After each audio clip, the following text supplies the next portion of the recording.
नमस्कार दोस्तों, self study group में आप सभी लोगों का स्वागत है। आज हम लोग एक मॉक टेस्ट पेपर को सॉल्व करेंगे जिसमें कुल 25 क्वेश्चन लिखा गया है। यह सारे प्रश्न एनसीएल एचईएम एग्ज़ाम को ध्यान में रखते हुए, उसको सिलेबस को ध्यान में रखते हुए बनाया गया है। चलते हैं अपने पहला प्रश्न की ओर। नाबार्ड क्या है? नाबार्ड देखिए क्या है। एक सभा है, कृषि एवं ग्रामीण विकास बैंक है, अंतर्राष्ट्रीय बैंक है, एक परिषद है। क्या है? नाबार्ड एक कृषि एवं ग्रामीण विकास बैंक है। नेक्स्ट चलिए, किस ग्रंथि को मास्टर ग्रंथि कहा जाता है? बताइए साथियों, किस ग्रंथि को मास्टर ग्रंथि कहा जाता है? Adrenal, thyroid, parathyroid, pituitary gland. Pituitary gland को मास्टर ग्रंथि भी कहा जाता है। नेशनल डिफेंस अकेडमी कहाँ स्थित है? बताइए साथियों, नेशनल डिफेंस अकेडमी कहाँ स्थित है? पहला ऑप्शन है हैदराबाद, दूसरा है दिल्ली, तीसरा है खड़गवासला, चौथा है पुणे। नेशनल डिफेंस अकेडमी जो है वो है खड़गवासला में। भारत रत्न से सम्मानित होने वाला प्रथम विदेशी कौन थे? बताइए साथियों, भारत रत्न से सम्मानित होने वाला प्रथम विदेशी कौन थे? पहला है अमिताभ बच्चन, नेल्सन मंडेला, दूसरा है मदर टेरेसा, तीसरा है मदर टेरेसा, चौथा है खान अब्दुल गफ़ार खान। इसका सही आंसर हो जाएगा खान अब्दुल गफ़ार खान। गोपाल ने 8,000 रुपया साधारण ब्याज की दर से 3 वर्ष के लिए उधार दिया तो 1440 रुपये ब्याज प्राप्त होता है, तो ब्याज का दर क्या होगा? तो साधारण ब्याज बराबर होता है मूलधन गुना दर गुना समय बटा 100। तो मूलधन कितना है? 8,000 रुपया, दर मालूम नहीं था, आर बराबर आर ही होगा, और समय मालूम है 3/100। अब ब्याज कितना है? 1440 रुपया। तो आर बराबर हम लोग क्या से लिख सकते हैं? 1440 गुना 100 बटा 8,000 बटा 8,000 गुना 3। इसको सॉल्व करेंगे तो हमारा आंसर आ जाएगा 6%। नेक्स्ट हमारा प्रश्न है, एंजाइम सहायक होता है। बताइए साथियों, एंजाइम किस में सहायक होता है? पहला है भोजन पचाने में, शोषण में, प्रजनन में, प्रतिरोधक शक्ति बढ़ाने में। इसका सही आंसर हो जाएगा, एंजाइम का मुख्य कार्य होता है भोजन को पाचन करना। नेक्स्ट प्रश्न है, यामा पुस्तक के लेखक कौन है? बताइए साथियों, यामा नामक पुस्तक के लेखक कौन है? पहला है जयशंकर प्रसाद निराला, दूसरा महादेवी वर्मा, तीसरा है रामधारी सिंह दिनकर, चौथा है फणीश्वर दास नेनू। इसका सही आंसर हो जाएगा महादेवी वर्मा। यामा नामक पुस्तक के लेखक है महादेवी वर्मा। नेक्स्ट हमारा प्रश्न है, भगवान गौतम बुद्ध को ज्ञान प्राप्ति कहाँ हुआ था? बताइए साथियों, भगवान गौतम बुद्ध को ज्ञान की प्राप्ति कहाँ हुआ था? लुम्बिनी में, बोध गया में, सारनाथ में, कुशीनगर में। इसका सही आंसर हो जाएगा बोध गया में। भगवान बुद्ध को ज्ञान की प्राप्ति हुआ था बोध गया में। लुम्बिनी में क्या हुआ था? लुम्बिनी में गौतम भगवान को जन्म हुआ था। सारनाथ में उन्होंने अपना पहला उपदेश दिया था, और कुशीनगर में भगवान बुद्ध की मृत्यु हुई थी। नेक्स्ट प्रश्न है, 0.32 तथा 0.02 का मध्य अनुपात क्या होगा? देखिए साथियों, मध्य अनुपात निकालने के लिए हम लोग क्या करते हैं? अंडर रूट संख्याओं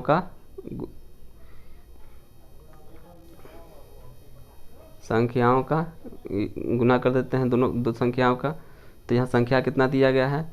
तो है 0.32 इंटू 0.02। इसको गुना करेंगे तो हो जाएगा 64 बटा 1,00,000 हो जाएगा, 10,000 हो जाएगा।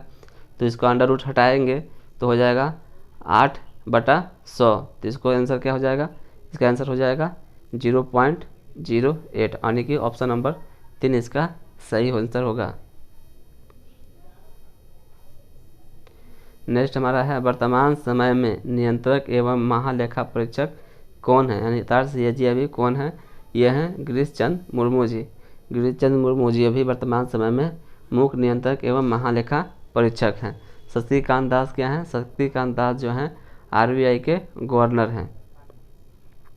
और प्रदीप कुमार जोशी जो हैं यूपीएससी अर्थात संघ लोक सेवा आयोग के अध्यक्ष हैं। मोटर वाहन रजिस्ट्रेशन कराने के लिए फॉर्म संख्या कितना भरना पड़ता है? वेरी इंपॉर्टेंट क्वेश्चन है। मोटर वाहन रजिस्ट्रेशन कराने के लिए यातायात परिवहन का फॉर्म संख्या 20 को भरा जाता है और री रजिस्ट्रेशन के लिए फॉर्म संख्या 25 भरा जाता है। नेक्स्ट हमारा प्रश्न है 8 संख्याओं का औसत।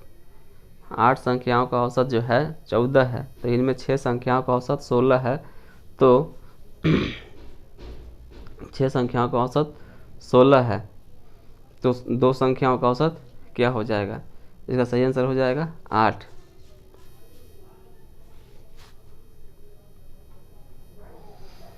निम्नलिखित में भिन्न को अलग कीजिए। देखिए भिन्न को अलग करना है। पहला ऑप्शन है मार्च, दिसंबर, फरवरी और जुलाई। इनमें आपका भिन्न कौन सा होगा? भिन्न हो जाएगा फरवरी, क्योंकि मार्च भी 31 दिन का होता है, दिसंबर भी 31 दिन और जुलाई महीने भी 31 दिन का होता है, लेकिन फरवरी जो महीना होता है 28 और 29 का होता है। नेक्स्ट प्रश्न है कमानी नामक पुस्तक के लेखक हैं। कमानी नामक पुस्तक के लेखक कौन है? पहला देखिए जयशंकर प्रसाद, दूसरा महादेवी वर्मा, तीसरा है रामधारी सिंह दिनकर, चौथा हरिवंश राय बच्चन। कमानी नामक पुस्तक के लेखक हैं जयशंकर प्रसाद। निम्नलिखित में आग का पर्यायवाची शब्द है। यहाँ आँख है, आग होगा। निम्नलिखित में आग का पर्यायवाची शब्द है।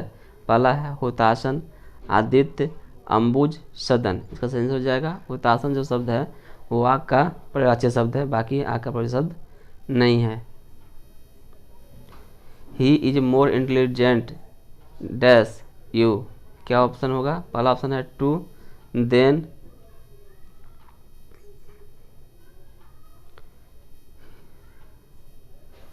ही इज मोर इंटेलिजेंट खाली जगह यू। इसका क्या होना चाहिए इसमें? इसका हो जाएगा then you. He is more intelligent than you. Choose the correct antonyms of establishment. मतलब कि इसका एंटोनिम्स चुनना है आपको स्टेब्लिशमेंट का। पहला है प्लेसिंग, जॉब, डिमोलाइजेशन और अपलिफ्टमेंट। इसका सेंस हो जाएगा डिमोलेटेशन, यानी कि ऑप्शन नंबर 3। भारतीय वायुसेना के सेनाध्यक्ष कौन हैं? बताइए भारतीय वायुसेना के सेनाध्यक्ष कौन हैं? ये हैं राकेश सिंह भदौरिया जी, भारतीय वायुसेना के सेनाध्यक्ष हैं। इंजेक्टर का मुख्य कार्य क्या होता है? पहला ऑप्शन है डीजल सप्लाई को रोकना, दूसरा है डीजल स्प्रे करना, डीजल वाल्व को खोलना। इनमें से कोई नहीं।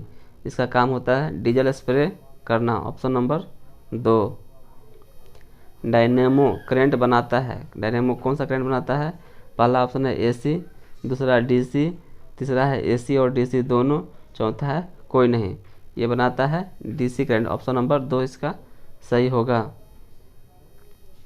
किसी वस्तु पर 5 न्यूटन का बल लगाने से 8 मीटर का विस्थापन होता है, तो कार का मान क्या होगा? तो W बराबर होता है F इंटू एस। तो F कितना दिया है?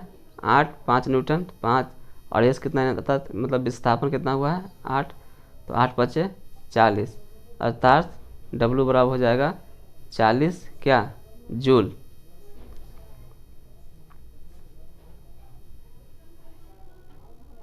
इसमें 40 जूल और 40 न्यूटन मीटर दोनों सही होगा। ऑप्शन नंबर 2 और 4 दोनों सही है। नीति कोण का मान कहाँ पर शून्य होता है? बताइए साथियों, नीति कोण का मान शून्य होता है भूमध्य रेखा पर। नेक्स्ट प्रश्न है फीफा 2022 का फीफा वर्ल्ड कप का आयोजन कहाँ होगा? बताइए साथियों, पहला ऑप्शन है जापान, दूसरा अमेरिका, तीसरा कतर, चौथा रूस। ये होगा आपका कतर में। 2022 का फीफा वर्ल्ड कहाँ आयोजित किया जाएगा? कतर में।